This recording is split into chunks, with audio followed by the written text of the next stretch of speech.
Olá, boa tarde. Vamos retomar a live, né, com a professora Vanessa Riambal. Já está na hora. Retomar a nossa discussão sobre as vozes moçambicanas de autoria feminina. Vou convidar a Vanessa.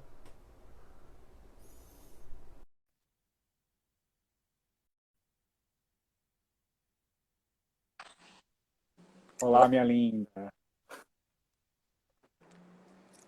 tudo bem? Tudo bom? Vamos começar? Vamos lá, Vamos. você se apresenta. Começa tudo do zero de novo. Que Fé no Deus, os Pai. orixás, que Exu nos permita a comunicação, né? Que Oxum e Iemanjá esteja com a gente siga em frente, nós movendo essas águas. Aqui, ó, faz tempo que eu não uso, viu? Muito Vamos bem, lá. vamos lá. Bom, retomando então, eu me chamo Vanessa Rembal, eu sou professora de literaturas de língua portuguesa da Universidade Federal da Paraíba e sabe, meu colega, aliás, agradeço a oportunidade, né, dessa live a ele, é meu companheiro de Africanas.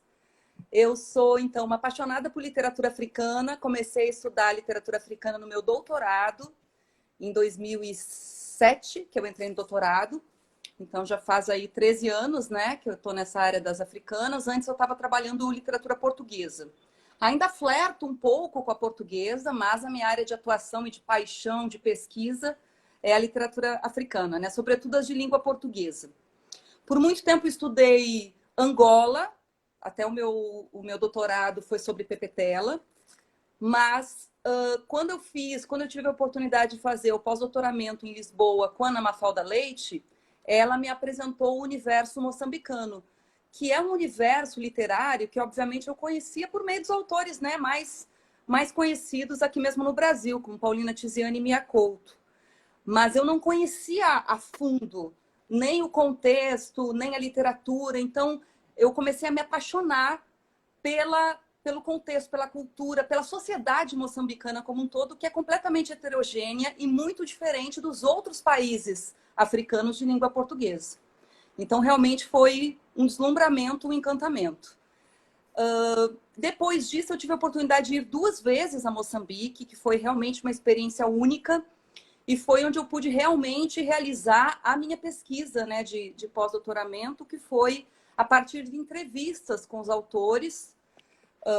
Nesse livro que você mostrou ontem, né, que eu publiquei na editora Alcance de Moçambique, para mim foi um privilégio ter publicado em Moçambique, já que foi algo Maravilhoso esse livro. para os moçambicanos, então poder publicar em Moçambique foi realmente algo incrível.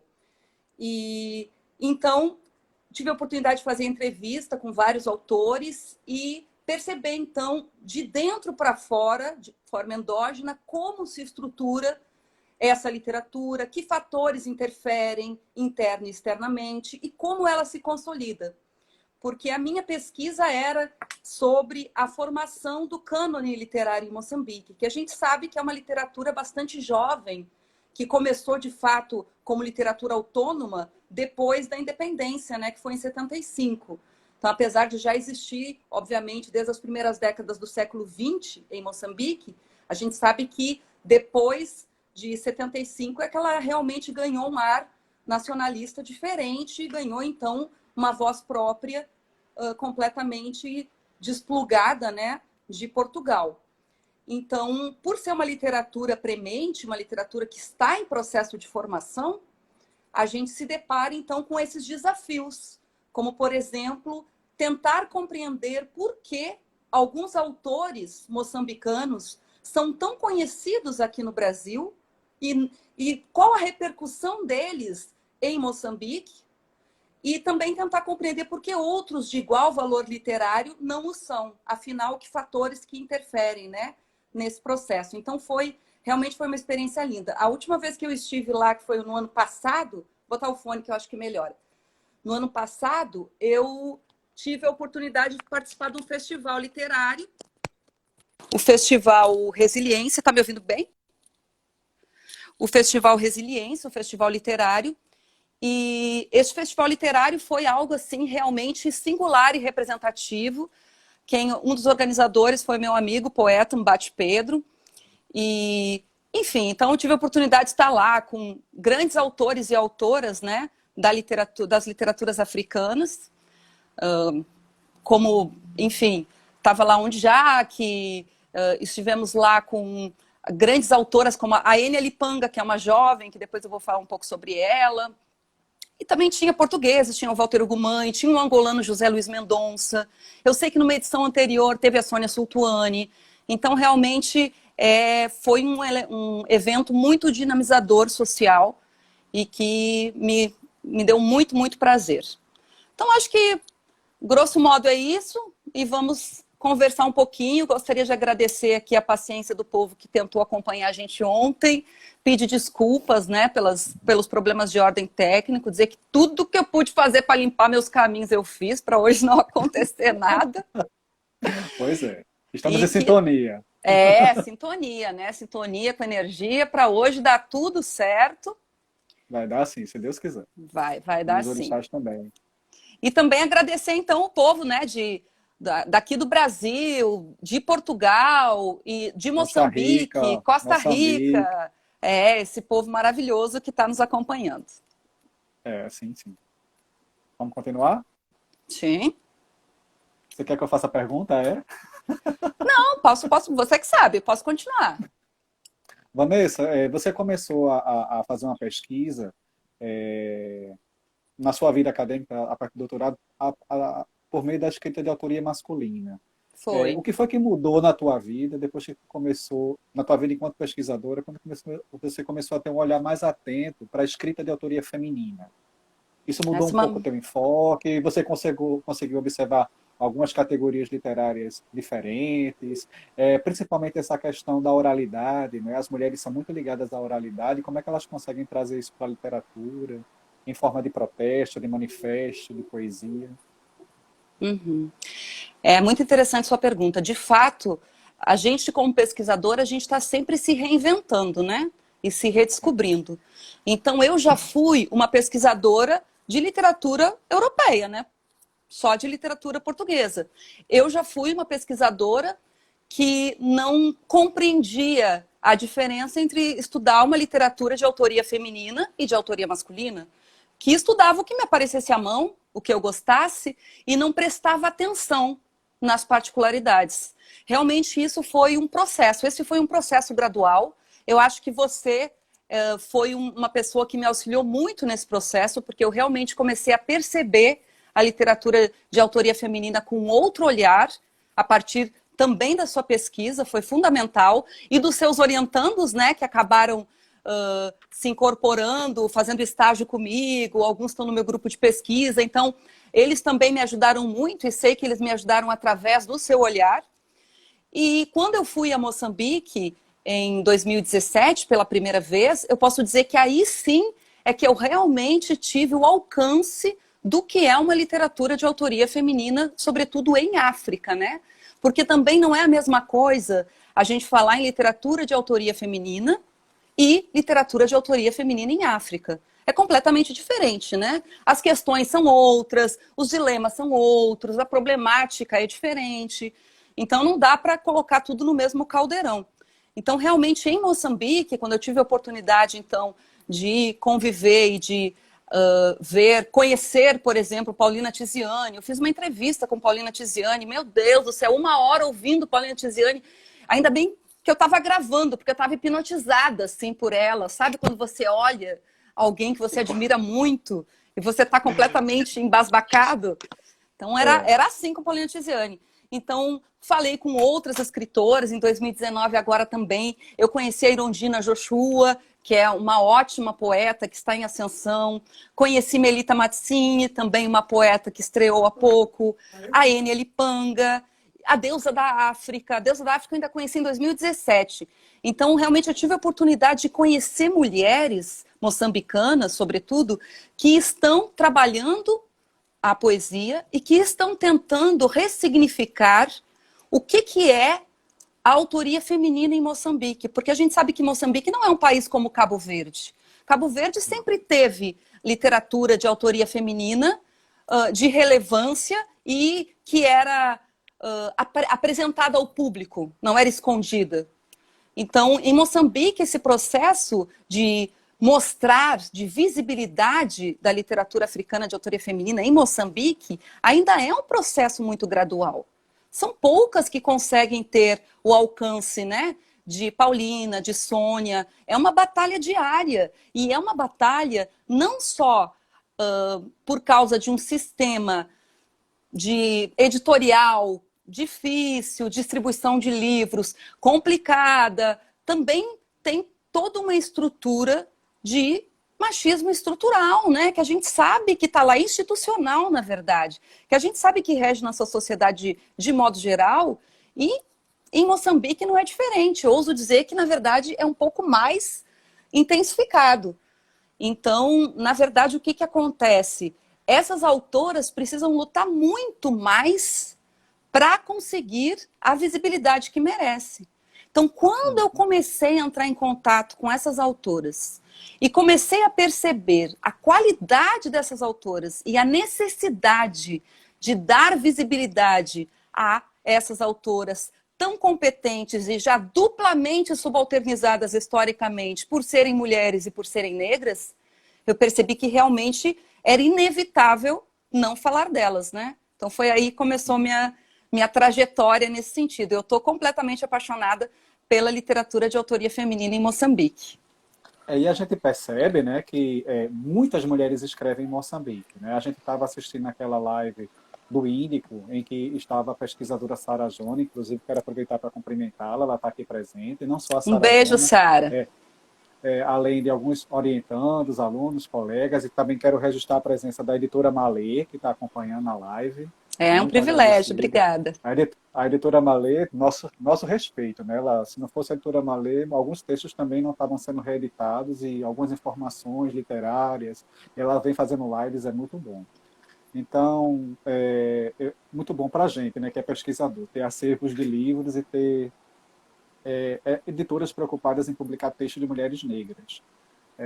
Então, quando você percebeu essa escrita de autoria feminina, né, e a gente viu lá aquela live da Sara Jona falando de quantas mulheres escrevem em Moçambique, eu realmente fiquei assustado. Ela disse que tem mais de 70 mulheres escritoras publicando. Não é? Sim. Eu acredito. Aí uma coisa que a gente tem que investigar. Existe um machismo estrutural que está interferindo na política editorial. Moçambique não tem editora que dê conta da publicação das mulheres, ou realmente não é interesse publicar as mulheres. Né? Recentemente eu vi uma reportagem do jornal O País que mostra que escritores estão sendo lidos no Brasil. Aí lá estava uma lista só de homens, pouquíssimas mulheres. Não é? Será que o cânone moçambicano ele está passando por uma revisão, não é? Depois dos estudos contemporâneos, depois que essas mulheres começaram a vir para o Brasil, como a Sônia Situane, a Paulina Chiziane, o que você acha? Eu acho que sim, e espero que sim, na verdade. Porque o que acontece, essa literatura, ela também acaba ajudando e influenciando que as nossas autoras afro-brasileiras também apareçam, né? E que sejam mais valorizadas. E esse é o movimento dos últimos anos que a gente tem percebido. Em Moçambique, o que acontece? A editora, que é a editora mais conhecida, mais representativa em Moçambique, se chama Alcance. Essa editora, eu tive a oportunidade de conhecê-la, até porque eu tenho esse livro publicado pela Alcance. Quando eu fui conhecê-la, eu perguntei sobre as autoras, as mulheres. Então, só me foi apresentado este livro no momento, que é esse livro da Criessência, que é uma autora jovem moçambicana, que é uma prosa, né, que se chama Em Busca do Mar Certo. Mas não é algo usual, não é recorrente. A Cavalo do Mar, que é uma editora jovem, uma editora do Mbate Pedro, que é uma pessoa, Mbate Pedro é uma pessoa com uma cabeça ótima, que não tem nenhum problema, nenhum tipo de hipocrisia social, né? E está bem disposto a acolher literaturas que sejam interessantes, sejam quais forem. Ele mesmo, que tem várias publicações de autores jovens, ele só tem um livro, pelo menos até 2019, quando eu fui lá, um livro de autoria feminina, que é o livro de Ana Mafalda Leite, que é uma portuguesa de pertença moçambicana. Então, também nos chama a atenção, afinal, se na verdade o ovo vem antes da galinha, a galinha vem antes do ovo, né? A pergunta, na verdade, existe um sistema que oprime e que desqualifica as mulheres moçambicanas a escrever? Ou elas já não tentam escrever porque sabem que não serão, né, valorizadas? Então, é um problema. Ó, o Gustavo está dando oi. Oi, Gustavo. Oi, Obrigada. Cláudia, oi, Fátima. Eu tô vendo todo mundo, porque se a gente for ficar dando oi, a live Né? não Nem corre, me mas fale. beijo pra todo mundo. Oi, Daniela, minha irmã tá aí também. Então, é toda uma Eu questão. vou pegar um gancho, Vanessa, aqui ontem esse professor, o professor Pablo Rocha, ele fez uma pergunta que eu achei bem interessante, eu até anotei. Eu vou aproveitar porque está na linha de raciocínio que você está falando. Ele perguntou se a... Olha, fogos! Eu não posso falar que isso começa, é sempre assim. Ele perguntou se a literatura moçambicana ela começa com traços, se ela mantém traços eurocêntricos. Ela começou com traços eurocêntricos, mas esse não é um problema da literatura moçambicana. Isso também aconteceu no Brasil. Esse é um problema de qualquer literatura que começa influenciada, né, uma nação jovem, influenciada, enfim, por todas as outras que já existiam. No caso, a portuguesa era mais próxima. Isso é fato, a ordem colonial. Né? De fato. Isso é fato. Você não tem como fugir da ordem colonial. Não, mas eu vejo isso bem longínquo em Moçambique. Não percebo mais essa necessidade, né, de... Até existe uma liberdade tão boa que os autores moçambicanos se dão ao luxo de admirar os autores portugueses, de colocar como epígrafe. Quer dizer, já passaram daquela fase da negação. Porque a fase da negação, na verdade, é aquela fase, né, da revolta que às vezes confirma uma influência que se quer evitar, né? Então, na verdade, eles já passaram dessa fase. Então, eu vejo uma literatura se construindo, se solidificando muito forte. E Moçambique é um país com muita vocação para poesia. Eu acho muito linda essa vocação poética de Moçambique, que vem de Craveirinha e Noêmia. Isso. Eu acredito, pensando na vizinha Angola, né? No caso, vizinha colonial, né? De ex-colônia, porque está muito longe.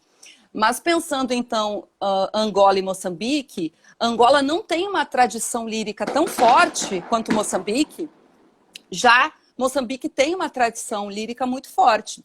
Então a gente pensa, por exemplo, em Craveirinha e Noêmia de Souza, que foram nomes incontornáveis, né, da literatura de combate, como era conhecida a literatura pré-independência, e que ficaram produzindo por muitos anos. A gente não vê, então, por mais que tenha nomes muito significativos, até da geração Mensagem em Angola, né, teve nomes bem representativos, o próprio Agostinho Neto, eu acredito que o que aconteceu foi que a influência e o peso do talento, sobretudo, de Craveirinha e Noêmia de Souza, foi fundamental para gerar uma herança da lírica. Por outro lado, em 63, 64, quando os autores de prosa estavam inaugurando as prosas modernas, né, considerada a inauguração da prosa moderna, tanto em Moçambique quanto Angola, que foram, respectivamente, né, o Luandino Vieira com o Luanda, em Angola, e o Luiz Bernardo Onuana, que publicou o Nós Matamos o Cão Tinhoso. Matamos o Cão Tinhoso. Sim, que são duas obras espetaculares, dois autores incríveis. Mas o que aconteceu? O Luandino Vieira teve uma produção muito eficiente, muito frequente. Ele não parou de publicar. Ele não parou de gerar esse incentivo para os prosadores angolanos. Já o Luiz Bernardo passou décadas sem publicar. E agora lançou, no ano retrasado, Casa de Madeira e Zinco, mas ele passou muito tempo sem publicar nada. Então eu vejo uma geração que acabou se influenciando, então, primeiramente, pela poesia de Noêmia e Craveirinha, e depois pelo grande nome que hoje é o referenciado por essa nova geração dos autores moçambicanos, que é Eduardo White. Eduardo White, que morreu precocemente, um nome realmente muito forte quando se fala em literatura moçambicana. Inclusive, ele é influência para autoras jovens moçambicanas, como a própria Irondina Joshua, ela tem epígrafes dele, ela tem forma de começar um poema como ele começa. Eduardo White começava o poema já em média res, né? De repente tal coisa, por exemplo tal coisa. E isso é uma influência recorrente nessa nova geração. Então, acredito que o fato da poesia moçambicana ter sido tão forte, e claro que a prosa também foi forte, depois a gente teve um Gulani incrível, tem o próprio Mia Couto, mas de qualquer forma eu acho que foi mais contínua a questão da lírica, que influenciou muito Moçambique e não influenciou tanto assim Angola. Apesar de Angola ter hoje a poeta, uma das poetas, se não a poeta mais incrível, né, de literaturas africanas de língua portuguesa, que é a Ana Paula Tavares, que é um nome, nossa, ela é maravilhosa. Mas a gente não vê muitos outros poetas, né, escrevendo. Tem alguns, mas realmente não há muitos. Tu sabe que o Eduardo White era o padrinho da Sônia Sutuane, né? Ele que fez o prefácio do primeiro livro dela, Sonhos. Sim, inclusive, o título do prefácio tem muito a ver com o que você diz aí sobre a questão dessa herança lírica que vem do Craveirinha e da Noêmia de Souza. O título do prefácio é Poéticas, né? Então ele mostra, nesse prefácio, ele vai mostrar que novas vozes vêm somar a esse exercício poético que foi começado por essa paternidade e maternidade poética. Então isso realmente confirma muito bem, não é? O que você também está afirmando em relação a essa herança lírica, né, na poesia moçambicana. E se a gente for, já que você falou um pouco da narrativa, Vanessa, se a gente for olhar a narrativa, a gente percebe que a poeticidade é uma característica que a narrativa moçambicana não abre mão, da qual a narrativa moçambicana não abre mão. Se você vai ler o Mia Couto, se você vai ler a Paulina Chiziane, né, a ficção curta da Lília Moncler, a Lina Magaia, você não vai perder de vista essa poeticidade, né? Então, é um exercício do qual eles não abrem mão e talvez seja, né, uma estratégia realmente de combate, né? Até mesmo na contemporaneidade, porque o combate deixa de ser um combate civil, mas é um combate territorial no sentido de marcar o território da escrita dos homens e da escrita das mulheres, né? Eu percebo que isso está muito forte, né, em Moçambique. Então, o combate agora é outro, é um combate muito mais ideológico. Ai, meu Deus, o homem caiu. Desculpa, tá caindo. Pelo menos não é internet, é só a câmera, celular. Desculpa. Então, concordo. Então é um combate muito mais estético e ideológico. Ele tem um negocinho aí, dispara. Desculpa, gente.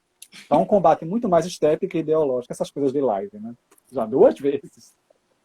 Então, eu concordo com você, gênero, número e grau, e acho que, também retomando aquilo que a gente falou antes, de diferenças entre autoria feminina e masculina, sobretudo em África, basta pensar que, na verdade, a gente não pode pensar e considerar uma autoria feminina europeia como uma africana, até porque isso já sabemos nós que estudamos gênero, que estudamos negritude. A gente sabe que o feminismo negro não é igual ao feminismo tradicional. E não é só um complemento ao feminismo tradicional. Ele é simplesmente um outro feminismo. As demandas são completamente diferentes. Ai, meu Deus.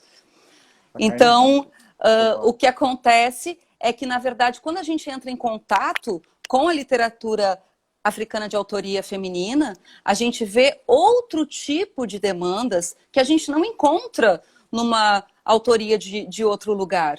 Então, são coisas muito específicas. E no caso de Moçambique, né, que é o que eu me propus a falar, e principalmente a autoria lírica, a autoria de poemas, porque, como eu comecei a falar então na live passada, eu procurei recorte para todo mundo. Então eu procurei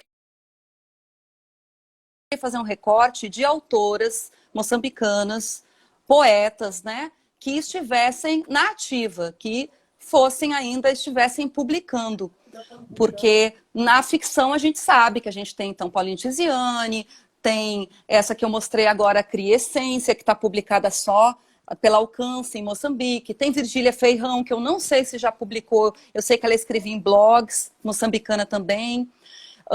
E tem, obviamente, Lilia Monplet, incrível, maravilhosa, e outras. Mas na poesia, a gente vê, então, algumas mulheres se sobressaindo nesse campo, e, sobretudo, neste país, então, como eu já afirmei, Moçambique, que tem sim, guarda essa questão do conservadorismo e do sexismo, né, estrutural, até porque não podemos esquecer que Moçambique tem muita tradição islâmica, né, gente? Não tem como esquecer, né? Isso influencia. Imagina, metade de um país é cristão, a outra metade, islã, muçulmanos. Então, não tem como não haver, de alguma forma, um olhar em relação à mulher que não seja esse olhar emancipado como a gente gostaria. Obviamente, no Brasil também não é. Não estou falando que esse é um problema de Moçambique. Mas sim, isso acontece, isso influencia muito. Então, com base nisso, eu pensei em algumas escritoras que eu considero representativas para se pensar sobre essa nova geração de poetas moçambicanas que hoje estão produzindo e desconstruindo, principalmente, esse ideal, se é que se pode chamar assim, de literatura feminina, literatura Sim. de mulheres. E que Sim. mostram, então, um lado completamente diferente. Então, por exemplo, onde a gente via, até Elódia Xavier tem, né, naquele livro sobre o corpo, né, Sim, feminino, exato. Ela tem a tipologia do corpo, que ela mostra, então, várias formas de como o corpo aparece, no caso, nas narrativas. E são todas 80% das formas são negativas. Corpo subjugado, corpo invisibilizado, corpo envelhecido, corpo degradado, corpo imobilizado. Então, o corpo das mulheres sempre aparecendo numa imagem de opressão.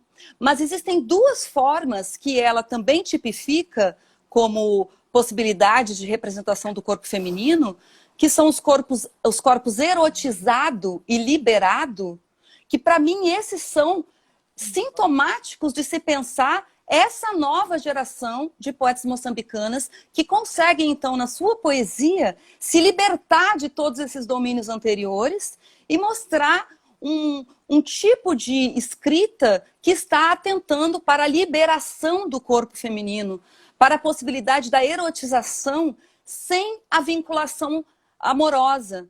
Porque, na verdade, o que a gente vê muito como um estereótipo da poesia feminina? Onde aparece o sexo, está vinculado ao amor.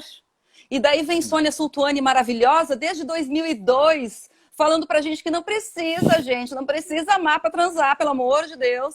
Então, é maravilhoso. É maravilhoso pensar que a gente pode ler poesia de excelente qualidade, onde apareçam essas temáticas que não necessariamente precisam estar vinculadas E você sabe que ao a objeto Sônia afetivo.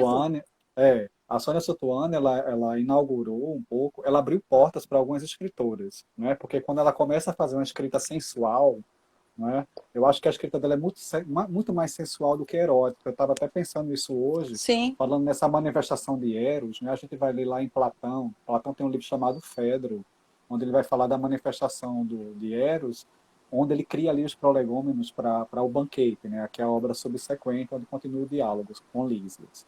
E essa manifestação do Eros na obra de Sônia é uma manifestação de um Eros velho.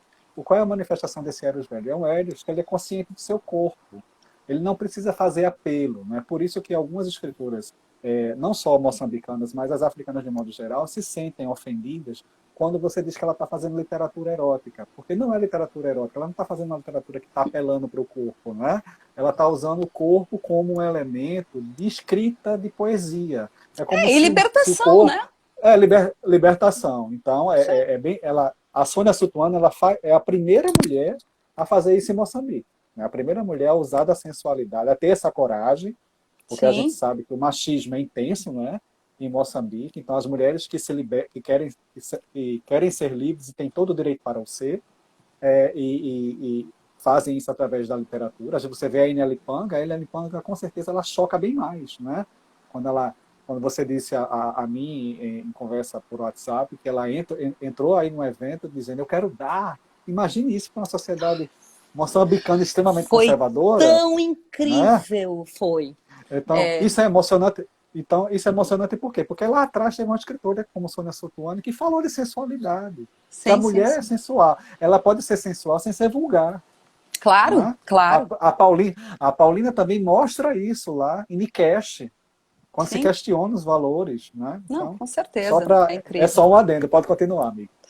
Não, a Enia Lipanga, ela é maravilhosa. Ela publicou em setembro de 2019. Infelizmente, eu já não estava em Moçambique e não pude, então, comprar a obra dela. Eu falei com ela hoje, inclusive. Aliás, a Enia Lipanga é um escândalo. É uma das mulheres mais lindas que eu já vi na minha vida. Então, sigam a Enia Lipanga para vocês verem o que é essa mulher. Ela é maravilhosa. E ela tem vários... ela faz um trabalho social muito importante. Um trabalho social interessante. Ela estava distribuindo máscaras agora em tempo de pandemia. Enfim, ela tem todo um trabalho. E nesse evento, que foi o evento Resiliência, ela estava lá numa mesa com Walter Ugumãe, e não me lembro qual era o outro autor, e ela não se intimidou na hora que ela foi lá, pegou o microfone e foi declamar o poema dela, era "Eu quero dar". As pessoas ficaram tão chocadas, que depois eu fui falar com um poeta jovem, que eu não vou dizer o nome, coitado dele, é um poeta jovem, um bom poeta moçambicano, que é meu amigo, inclusive. Eu fui falar com ele sobre essa performance da Enia, e ele disse que ele se esforçou muito para não parecer machista. Coisa que eu não gostei na performance. O que foi? É porque para declamar um poema desses, ela deveria declamar como se estivesse embriagada ou como se fosse uma prostituta. Eu falei para ele, então quer dizer que se uma mulher quiser fazer sexo, ela tem que estar embriagada ou ser prostituta? Daí é que se percebe realmente essa loucura, né, de mudança da perspectiva, né? Como é que a pessoa pode... a poesia reorganiza esse valor e esse lugar, né? Reorganiza demais, demais. Então, voltando à Sônia, Enia, então, Lipanga maravilhosa, ela é incrível. A Cíntia está perguntando sério? Sério, Cíntia, seríssimo. Seríssimo, é verdade. Pior é que é sério. Voltando a... Melhor é que é sério, né? Ou melhor. Voltando à Sônia maravilhosa, Sônia então tem poemas com essa temática sensual, erótica. Sensual ela já é toda, né? Porque ela é toda linda, maravilhosa, tem um jeito suave de falar, carismática, todo mundo fica doido por ela. Mas a poesia dela, ela é incrível, nossa senhora.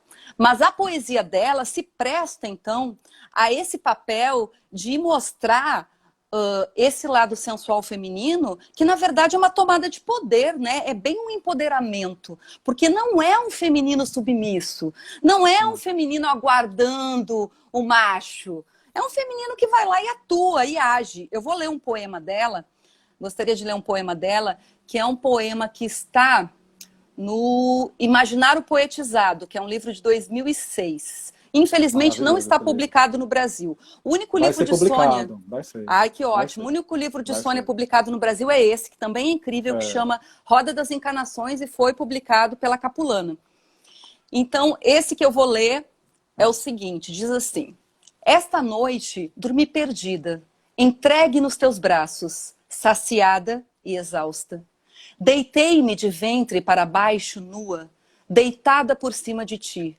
Embriagada pelo teu cheiro, o calor do teu corpo, as tuas entranhas, o teu abdômen, as tuas mãos nas minhas costas. O teu abraço guardando-me profundamente para que não fugisse, para que não quebrasse o nosso laço de cumplicidade. Adormecido, estavas entregue a mim, longe de tudo e de todos. Queria chamar-te para que me possuísses novamente, mas o teu sono era tão profundo, em paz, que fiquei ali, somente a contemplar-te como podia ser meu, sem estares ali, mas mesmo assim, fazendo parte deste meu sonho desperto. Então vejam, nesse poema, o que a gente tem é um eu lírico desejante. Este eu lírico, ele deseja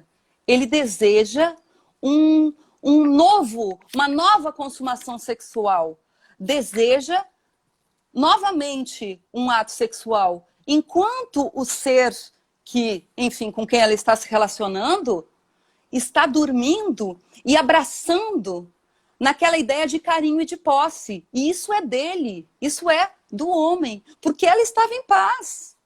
Ela estava ali tranquila. Ela estava satisfeita, mas ela estava satisfeita e saciada, mas não a ponto de não querer novamente. Porque é uma mulher consciente do próprio prazer, do próprio desejo, e que não precisa se contentar. Mas naquele momento, como ele estava dormindo, ela deixa ele em paz. Então é muito interessante, eu acho incrível. Pensando de novo também nessa reversão, né? Ainda no tópico que a gente está imaginando da literatura, então, de autoria feminina, que pensa no homem não como este ser, oh meu Deus, um homem, o que eu faço sem um homem, a melhor coisa do mundo. Não, uma mulher consciente do seu próprio valor, do seu próprio poder. Então a gente tem aqui, e daí eu chamo a atenção, para essa autora que se chama Deusa da África. Ela se auto-intitula Deusa da África. Essa é uma autora muito interessante, infelizmente também ainda não é publicada no Brasil, fica a dica aí para as editoras, Malê, Capulana. Ela é uma autora que, para mim, ela é muito interessante porque não só pelas temáticas que ela aborda, mas porque ela é uma autora que sai desse centro, desse polo cultural que é Maputo. Ela é da região de Xai-Xai, né, da cidade de Xai-Xai, em Ambane, e ela tem um papel muito importante culturalmente, porque ela é uma das fundadoras de um grupo cultural chamado Xitende, Xitende. O Xitende é um grupo cultural muito interessante que ela é uma das que é organizadora. Então, nesse sentido, a deusa da África, ela também traz um outro olhar que eu gostaria de mostrar aqui. Então, vamos lá. Quando estivermos vivos, é o nome do poema. Quando estivermos vivos, nos amaremos e ativos enlangueceremos outros cadáveres, sepultados na nossa boca, transladando uns aos intestinos delgados e aos intestinos grossos a todos os que em vida não foram amados, e a quem os estoicos emanara. Quando estivermos vivos, nos abraçaremos na varanda e pararemos a lua para que não haja sol na rua. Quando estivermos vivos, eu e tu seremos um, iguais a outro casal nenhum, e em cada solo nosso sêmen fecundará o alimento do povo, o pão. Quando estivermos vivos, todas as noites serão tardes de sarau. Sarau, serenata, satisfação em semblantes, sem lugar para os com cara de pau. Quando estivermos vivos, beberemos água gelada neste tormento, que nem a fada nos pode dar por misericórdia ou por compaixão, mesmo vendo que em nós há paixão. Então, o que eu acho mais interessante deste poema é que percebam, primeiro, ele coloca, o eu lírico se coloca como igual ao homem. É quando estivermos vivos, nós nos amaremos. Não há aqui uma hierarquia sexual, como a gente vê em grande parte dos poemas, né? Não há nenhuma hierarquia. E é tão interessante essa mistura, essa miscelânea de fusão do eu com o amado, que em algum momento o sêmen é dos dois. E a fecundação também é dos dois. Então vejam, quando estivermos vivos, eu e tu seremos um, iguais a outro casal nenhum, e em cada solo, nosso sêmen fecundará o alimento do povo, o pão. Também traz um aspecto do sexual como feminino, né? Do sexual como sagrado. Essa ideia do sagrado feminino vai aparecer também em outros poemas, também em poemas de Sônia, em poemas de Lica Sebastião, em poemas de Melita Matzin. Então a gente vê que existe uma ideia assim do sagrado feminino.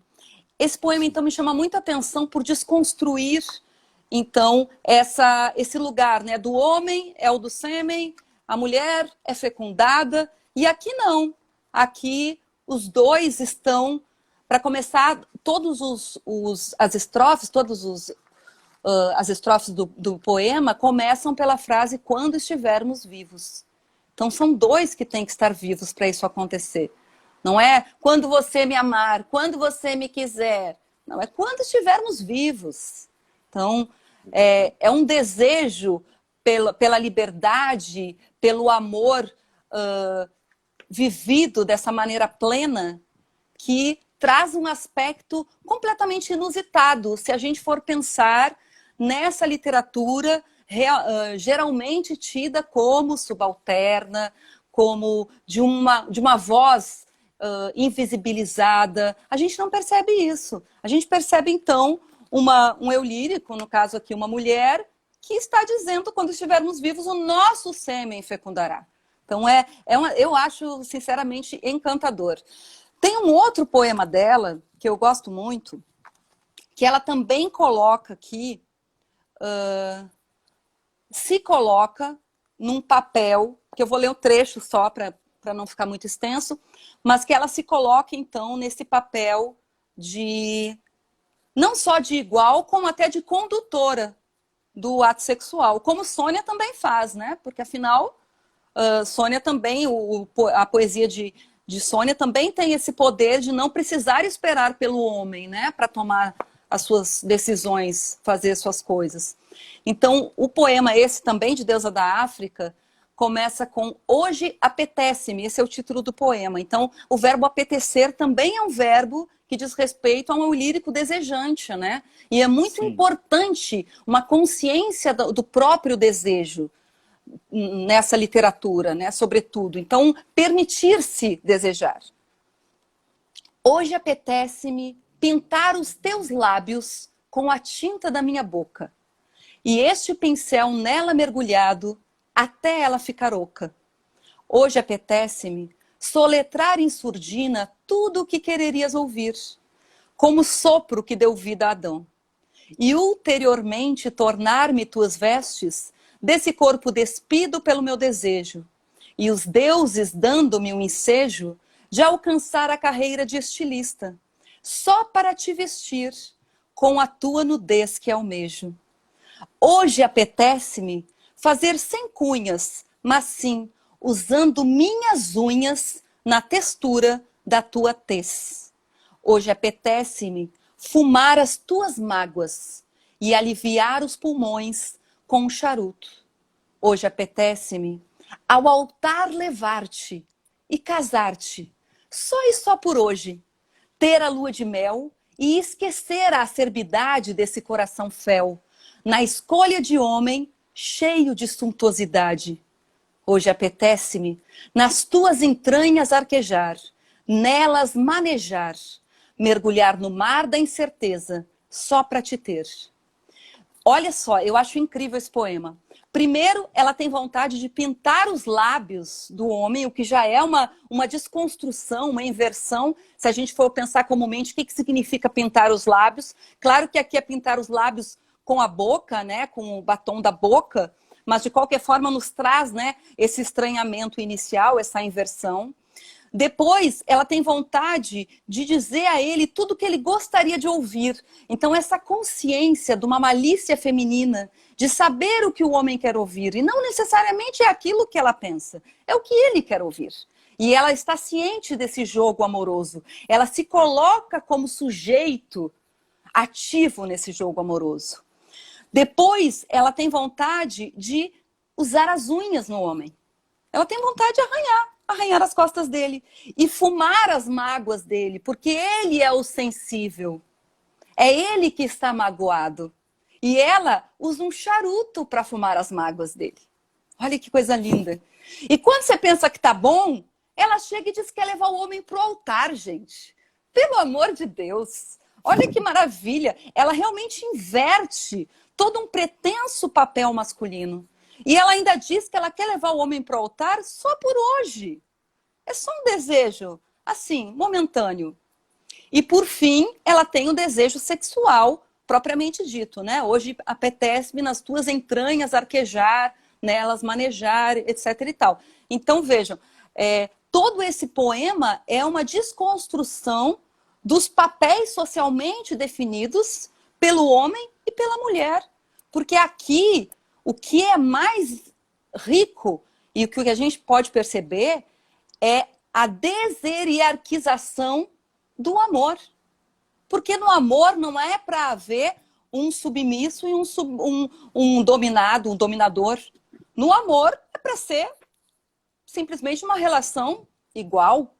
Então, nessa poesia, a gente vê uma desconstrução de todos esses elementos, né, comumente associados ao homem.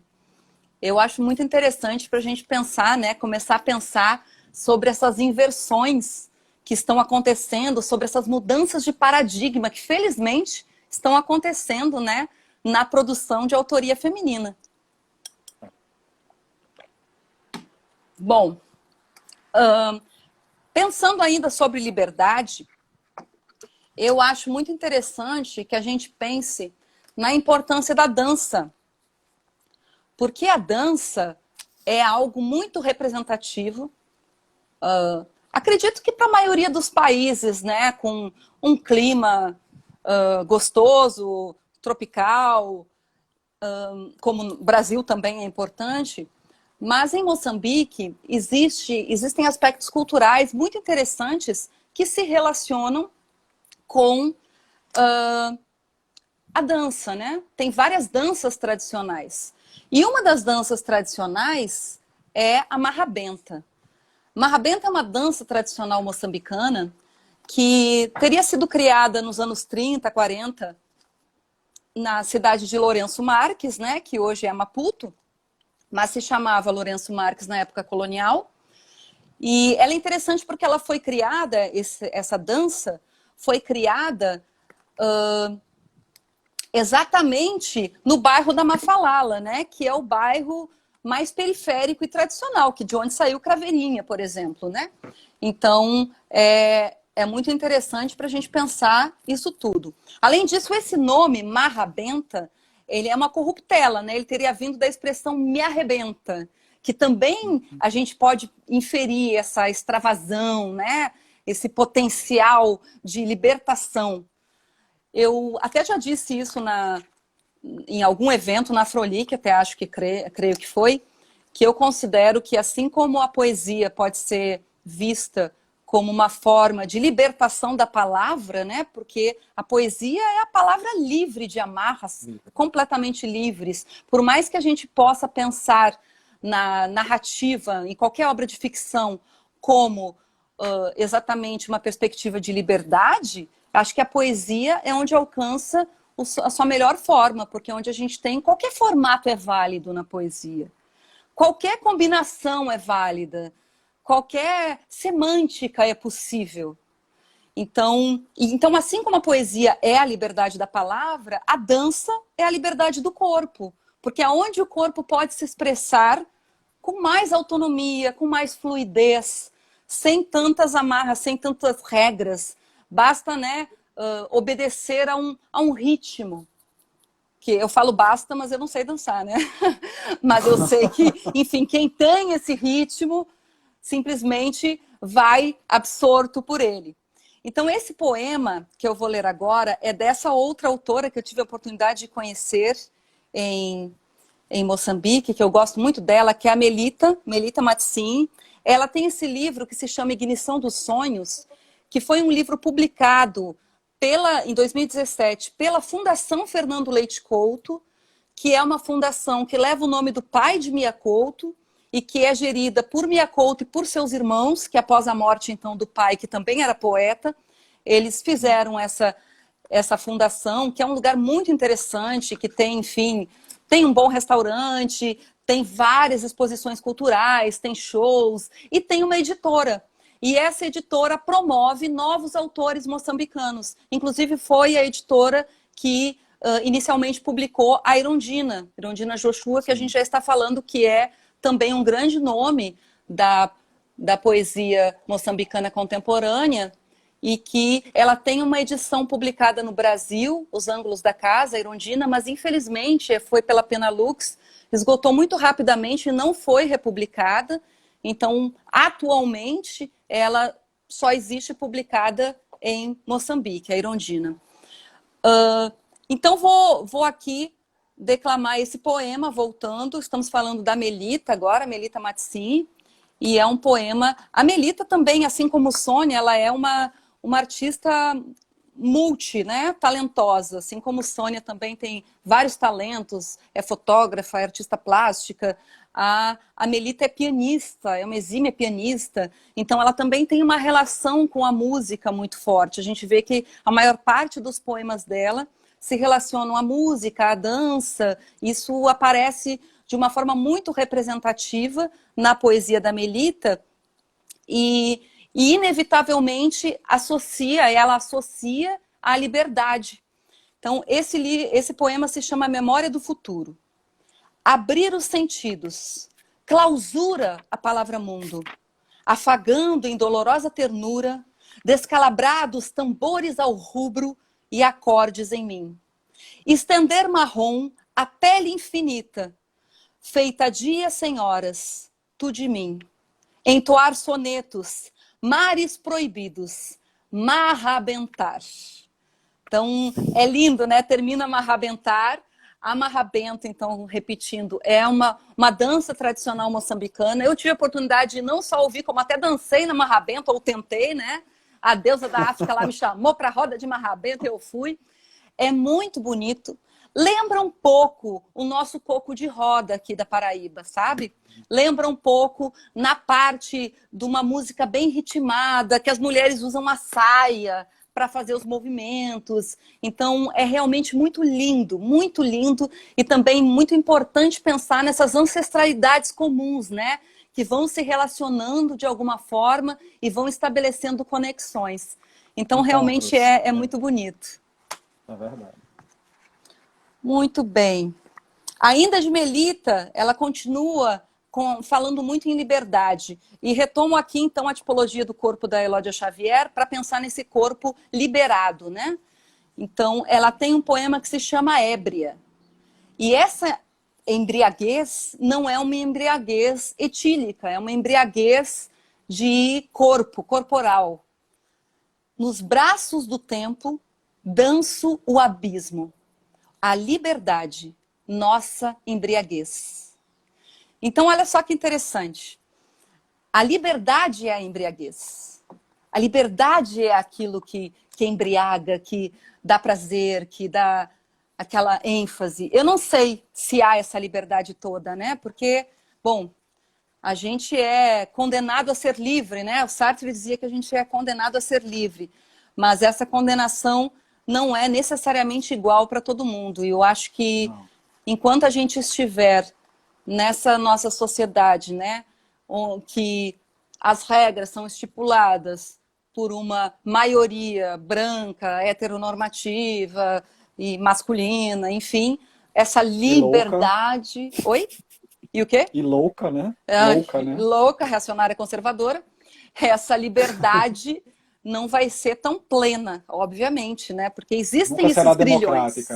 Sim. Mas ao menos há uma liberdade interna que está se avizinhando, então, e tomando seu lugar em Moçambique. E eu acho isso importantíssimo para a gente pensar, porque voltando, então, estamos falando de um país de costumes tradicionais, onde as mulheres usam a capoeira.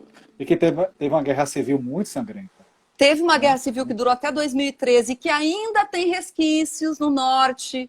Cabo Delgado vive tendo guerra, porque os extremistas da Renamo vivem decepando cabeças, pelo menos essa é a versão oficial que nos chega. Não sabemos o que mais tem por aí envolvido, mas há essa disputa ainda da Frelimo e da Renamo, que são, né, as forças tradicionais dos países. Há uma oposição entre o norte, que é muçulmano, de origem muçulmana, e o sul, cristão. Apesar dos muçulmanos e dos cristãos se darem muito bem, realmente eu percebo que não há uma tensão entre as pessoas, né? Essa tensão é mais no sentido mesmo político.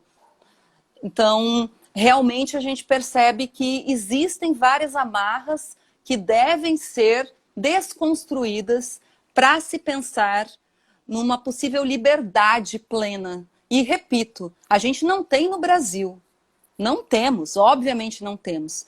Mas, de qualquer forma, esse tipo de poesia que eu estou lendo aqui é um tipo de poesia que começou a existir de 15, 20 anos para cá. É um tipo de poesia que não existia de forma nenhuma antes. E que, mesmo assim, ainda tem os seus poréns. Não é uma poesia... bom, a Enya eu acho que vem realmente chutar o balde nesse sentido, né? Mas é uma poesia que traz, sim, é muito rica e que traz elementos do corpo sensual, do corpo feminino, do corpo sagrado e de liberdade de modo geral e inversão de papéis sociais do masculino e do feminino. Mas ainda é, por que não dizer, né, uma poesia que pode, sim, ser ampliada, sim, em perspectiva, com certeza. Porque existe... Vanessa, Oi. a live daqui a pouco cai. Você quer que a gente para e volta para você continuar, fechar o raciocínio e a gente responder Eu acho que as perguntas? pessoas podiam fazer perguntas e daí eu voltava para responder as É, perguntas, né? Acho que pode ser pronto, interessante. Você já quer terminar pronto. agora? Quanto tempo falta? Faltam 2 minutos. Para não cair de supetão, você quer. Porque Tá. quando a gente começa o raciocínio, a gente não controla o tempo. Então é Tá, melhor então na volta eu vou você. terminar rapidamente o que eu ia dizer Não, e não daí a precisa terminar gente... rapidamente, que você tem mais 50, mais 1 hora, se você quiser ficar à vontade. Então a gente Tá, vai dar então a pausa para o cafezinho e a gente já volta. tá bom. Voltem, gente. Vê, Beijo. voltam sim.